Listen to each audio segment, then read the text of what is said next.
दोस्तों, अगर आप संपूर्ण गीता को उदाहरणों और कहानियों द्वारा समझना चाहते हैं तो मेरे द्वारा लिखी विश्व की सबसे सरल गीता का लिंक डिस्क्रिप्शन और फर्स्ट कमेंट में दिया है, आप वहां से इसे खरीद सकते हैं। जय श्री कृष्ण। दोस्तों, इस दुनिया में लोग जान ही नहीं पाते कि वो आखिर इस दुनिया में क्यों आए। आज लोग इतने कंफ्यूज्ड हैं कि वो पूछते हैं कि हमको इस दुनिया में फेंका क्यों गया, क्या करने के लिए हमारा जन्म हुआ। अब हम लोग भगवान तो है नहीं कि हमको धरती पर अवतार मिला हो, कुछ करने के लिए ही हमारा जन्म हुआ होगा ना। हाँ, ये बात और है, आज बहुत से लोगों को लगता है कि वो मोबाइल पर व्हाट्सएप या फेसबुक चलाने के लिए ही पैदा हुए हैं और ऐसा करके बहुत से लोग इस दुनिया से चले भी जाते हैं। और बहुत से लोग तो फिल्मों से सीखते हैं, जिंदगी ना मिलेगी दोबारा तो इस जीवन में इतनी मौज मस्ती करो, घूमो फिरो, खाओ पियो, ऐश करो यार, यानी इंद्र तृप्ति के लिए जियो, खूब खाओ, खूब गालियां दो, जो दिल में आए वो करो, कौन सा ये जीवन हमें दोबारा मिलना है, इत्यादि। दोस्तों, जिंदगी ना मिलेगी दोबारा का कॉन्सेप्ट भारतीयों के लिए तो बना नहीं, क्योंकि हम लोग तो मानते हैं बड़ी ही मुश्किल से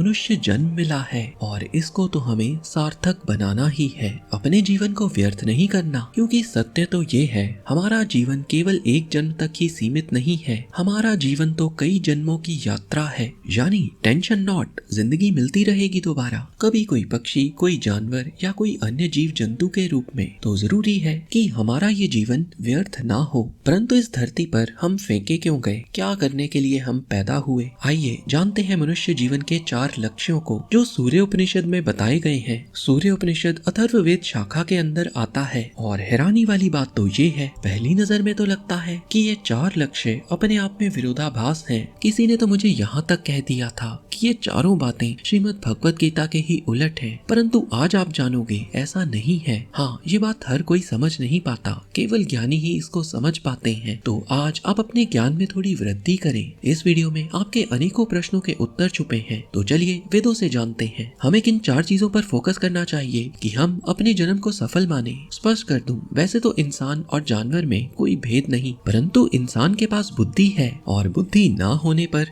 इंसान भी पशु के समान ही है। इंसान को कुछ नियमों के अनुसार अपना जीवन व्यतीत करना चाहिए। वेदों में पुरुषार्थ का वर्णन मिलता है। पुरुषार्थ शब्द में 2 शब्द छिपे हैं, पुरुष और अर्थ। पुरुष का मतलब है मनुष्य, अर्थ का मतलब है मतलब यानी मीनिंग। तो पुरुषार्थ का मतलब बना मनुष्य जीवन का अर्थ। पुरुषार्थ हमारे जीवन को अर्थ देने में सहायक है। तो चलिए जानते हैं पहले पुरुषार्थ को, जिसको ज्यादातर लोग समझते हैं कि वो इसे अच्छे से समझते हैं, परंतु वो नहीं समझते कि वो नहीं समझते। आप इस लाइन को देखो, इस लाइन में 0 बीच में है, एक साइड में माइनस नंबर है और दूसरी साइड में प्लस में नंबर है। माइनस साइड का मतलब है मत्स्य न्याय, यानी जंगल का कानून। जंगली जानवरों के कोई रूल नहीं होते, बड़ा जानवर छोटे जानवर को खा जाता है, जिसकी लाठी उसकी भैंस, जो तगड़ा है वो जीतेगा। यही सब जंगल में जानवरों के साथ होता है। अफसोस, कुछ लोग बुद्धि होते हुए भी इसी को फॉलो करते हैं। ऐसे लोग मत्स्य न्याय को फॉलो करने वाले होते हैं।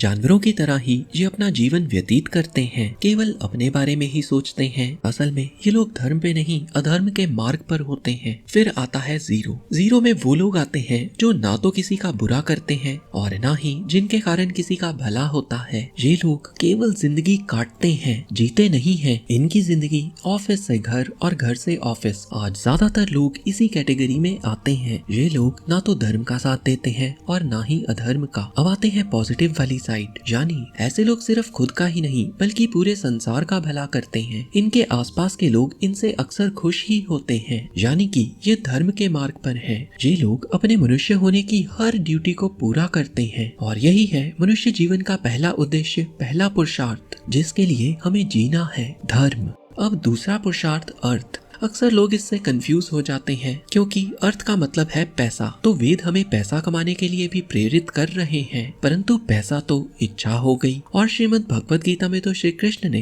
नर्क के 3 द्वार बताए हैं, काम, क्रोध और लोभ। तो वेद हमें काम के लिए प्रेरित कर रहे हैं और श्री कृष्ण इसके लिए मना कर रहे हैं। तो चलिए पहले इस उलझन को ही दूर कर देते हैं। अर्थ का मतलब है पैसा बनाना या हर वो चीज जो हमें जीवन जीने के लिए सहायक हो, और ये तो सब जानते हैं और मानते भी हैं भूखे पेट भजन ना होए। आप एक चिड़िया को देखें, वो उतना ही खाएगी जितना उसको भूख है और बाकी का वो छोड़ देगी ताकि बाकी का खाना उसकी साथी चिड़िया खा सके। अर्थ यानी धन भी हमारी जरूरत है। चिड़िया दाने का भोग करती है, पर अगर आपने दाना भी लेना है तो आपको पैसों की आवश्यकता होगी। शास्त्रों में धन के 3 उपयोग बताए गए हैं, दान, भोग और नाश। धन का भोग कीजिए जरूरत देखकर, दान कीजिए व्यक्ति देखकर, और भोग और दान ना हुआ तो धन का नाश निश्चित है। आचार्य चाणक्य ने अर्थशास्त्र में अर्थ को धर्म के बराबर का स्थान दिया है, क्योंकि चाणक्य जी का मानना है कि बिना धन के धर्म के मार्ग पर चला नहीं जा सकता। वहीं प्राचीन ग्रंथ गौतम धर्म शास्त्र धर्म को अर्थ से ऊंचे स्थान पर रखता है। तो अगर आप धन को सही ढंग से कमाते हो और सही जगह खर्चते हो तो धन का सदुपयोग है और ये आपकी मदद ही करता है परम पुरुषार्थ यानी जिंदगी के सबसे ऊंचे लक्ष्य को प्राप्त करने को, जिसको हम जानेंगे इस वीडियो के अंत में। तो जो अब अगला पुरुषार्थ है वो तो नाम से ही स्पष्ट लगता है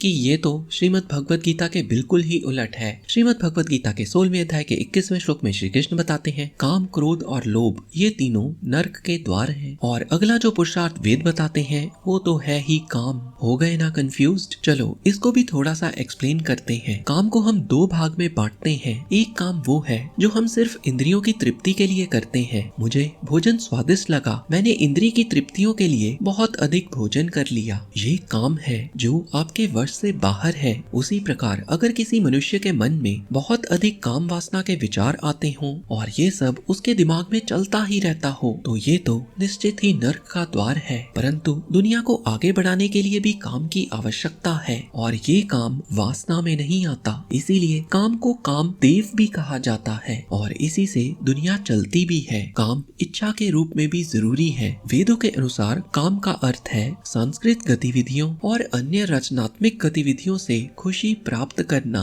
और काम को हमेशा धर्म को ध्यान में रखकर ही किया जाना चाहिए। उदाहरण, एक विद्यार्थी का धर्म है पढ़ाई करना, परंतु अगर एक विद्यार्थी कुछ समय के लिए टीवी पर महाभारत सीरियल देखता है तो वो सही है। इसके उलट अगर वो ऐसा कर रहा है अपनी परीक्षा के 1 दिन पहले तो ये पूरी तरह से गलत है। अब आते हैं सबसे इम्पोर्टेंट पुरुषार्थ पर। इस पुरुषार्थ को परम पुरुषार्थ कहा गया है। अगर कोई सब कुछ प्राप्त कर ले परंतु इस पुरुषार्थ को प्राप्त ना कर सके तो उसका जीवन ही व्यर्थ है। इस पुरुषार्थ का नाम है मोक्ष। अब मोक्ष को अलग अलग विद्वानों ने अलग अलग ढंग से बताया है। कुछ विद्वान मानते हैं कि मोक्ष को हम इसी जीवन में प्राप्त कर सकते हैं, वहीं कुछ विद्वानों का मानना है कि मोक्ष तो मृत्यु उपरांत ही प्राप्त होता है। जो विद्वान कहते हैं आप मोक्ष को इसी जीवन में प्राप्त कर सकते हैं, उनके अनुसार मोक्ष का मतलब है मुक्ति। जब हम सभी कामनाओं का त्याग कर देते हैं उसी को मोक्ष माना गया है। स्वामी विवेकानंद जी ने तो यहाँ तक कहा है कि मोक्ष की लालसा भी मोक्ष प्राप्त करने में बाधा है, यानी कर्मों को बस ड्यूटी समझकर करो। व्यक्ति की जब खुद की कोई इच्छा न रहे उसी को मुक्ति कहते हैं। जब व्यक्ति सभी कर्म फलों का त्याग कर देता है तो वही